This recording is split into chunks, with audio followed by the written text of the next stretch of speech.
La seule chose dont on soit sûr, après la mort, c'est qu'on aide l'herbe et les fleurs à pousser, tout le reste, ce sont des boniments.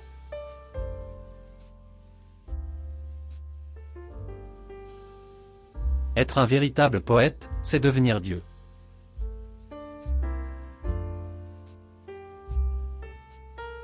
L'évolution donne l'être humain. L'être humain, après un long et douloureux processus, donne l'humanité.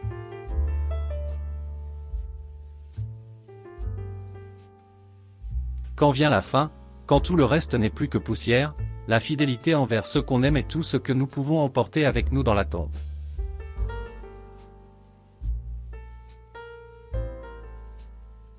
Chaque être humain se nourrit de violence, de la démonstration de son pouvoir sur son prochain.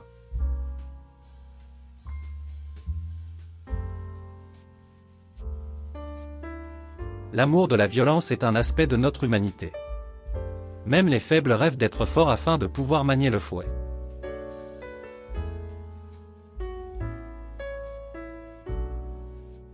Les mots sont les objets suprêmes. Ce sont des choses dotées d'esprit.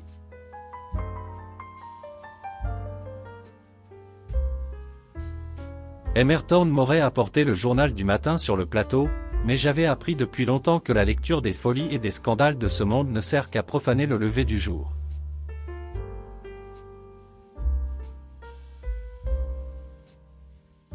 Au commencement était le verbe. Puis arriva le traitement de texte, et leur foutu processeur de pensée. La mort de la littérature s'ensuivit.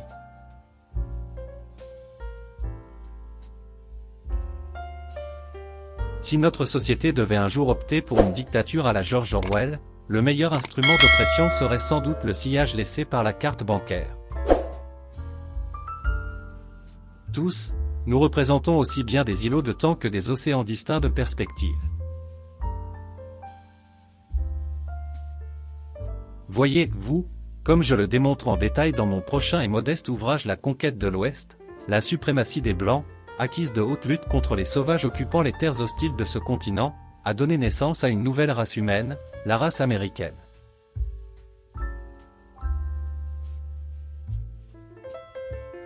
Et je me glissais dans l'esprit de la femme.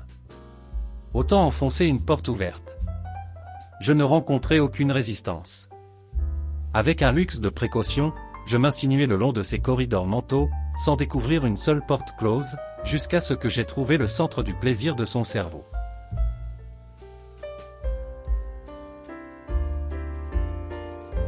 Imaginant que je câlinais un chat persan, bien que je déteste les chats, je la caressais, sentant un flot de plaisir monter en elle avant de jaillir comme une giclée soudaine d'urine chaude.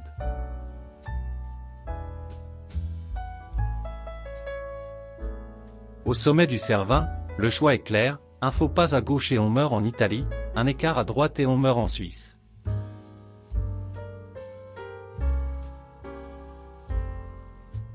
Je me suis toujours défié des sports ou des activités de plein air qui ressemblent à des croyances religieuses à entendre prêcher leurs fidèles.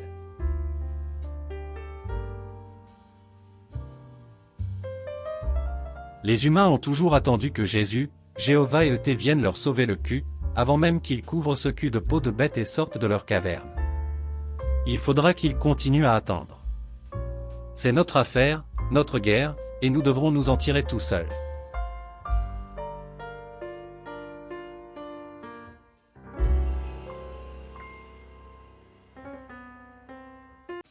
C'est Mark Twain qui a dit un jour de son ton bonhomme, la différence entre le mot juste et le mot presque juste est la même qu'entre l'éclair et la luciole.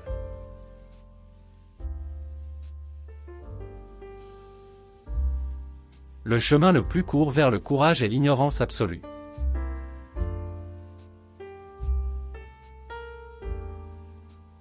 Les grands poètes sont rarement compris par leurs contemporains.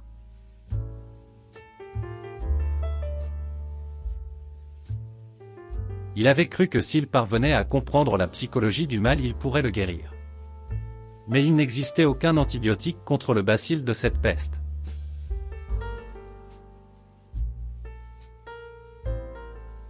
Justice doit être rendue, elle est réclamée par les millions de voix qui s'élèvent des tombes anonymes, des fours rouillés, des maisons vides peuplant des milliers de villes. Mais pas la vengeance. La vengeance est indigne.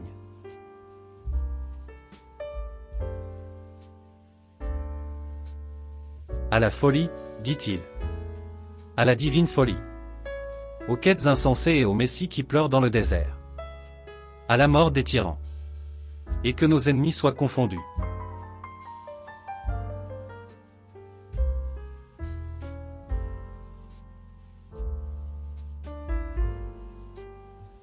Heureusement, dans le tourment de sa jeunesse, John Bridgens disposait également de deux atouts le préservant de l'autodestruction, l'amour des livres et l'ironie.